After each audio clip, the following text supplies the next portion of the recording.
பாவேந்தர் பாரதிதாசனின் பாண்டியன் பரிசு இயல் 3. சதிராடு கூடத்தில் அரசன் அரசி. கதிர்நாட்டின் கதிர்வேல் மன்னன் தானும் காதல் மனையாம் கண்ணுக்கினியாள் தானும் சதிராடு கூடத்தில் தவிசமர்ந்து தமிழ்ப்பூவால் இசைப்பாக்கள் புனைந்திருந்தார். அதிர்படைகள் கூடி வந்தான் வேழநாட்டான் அதோ ஒரு காலத்தில் என்றான் படைத்தலைவன். எதிர்த்தானா வேழமன்னன்? நரிக்கண்ணன் தான் எமை நோக்கி படை நடத்த ஒப்பினானா? என் கண்ணுக்கினியாளே அன்பே, உன்றன் எழிலண்ணன் நரிக்கண்ணன் வேழநாட்டின் வன்மையுறு படைத்தலைவனாய் இருந்தும் வேழர் படை வருவதை ஏன் என்னிடத்தில் முன்னமே சொல்லவில்லை? வேழநாட்டான் முழுதும் நம்மை ஆதரிப்பதாக அன்றோ சொன்னான். இந்நாட்டினிலே நம் படைகள் தோதில்லாதிருக்கையிலே நம்மை எதிர்த்தார். என் நாட்டை உன் அண்ணன் பெற நினைத்தான். என் படையின் தளநிலையை அவனையல்லால் பின் எவரும் அறியாரே. உடன் பிறந்தான் பெரும் பகைவன் எனக்கு. நெடுவைய மீதில் என்னாவி போன்றவள் நீ. என்ன செய்வேன்? என் வெற்றி உந்துன்பம் அன்றோ பெண்ணே?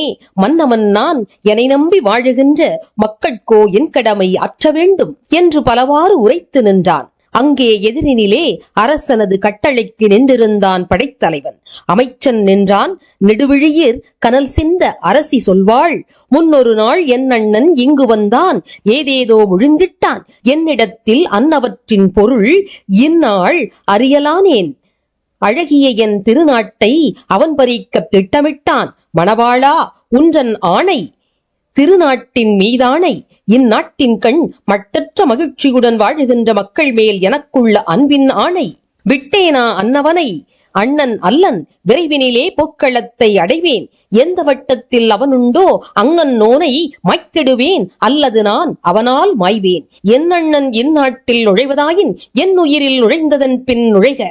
நானோ அன்னவனின் உயிர் குடித்த பின்னரே அரண்மனையில் அகத்தூய்மை நிரம்ப பெற்றே என் கால் வைப்பேன் உறுதி என்றாள்.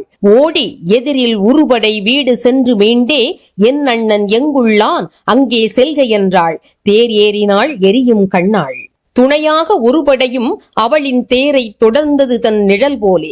கதிரைவேலன் தணல் சிந்தும் விழியாலே நாற்புறத்தும் தமிழ்மரவர் தமையேவி தெற்கு கோட்டை மணிவாயில் தனையடைந்தான் சிங்கத்தைப் போல். மன்னவன்தான் பெற்றெடுத்த அன்னமென்பாள் அணிமலர் சோலை விட்டே அரண்மனைக்குள் அடி வைத்தால் நொடிப்பொழுதில் நிலைமை கண்டாள்.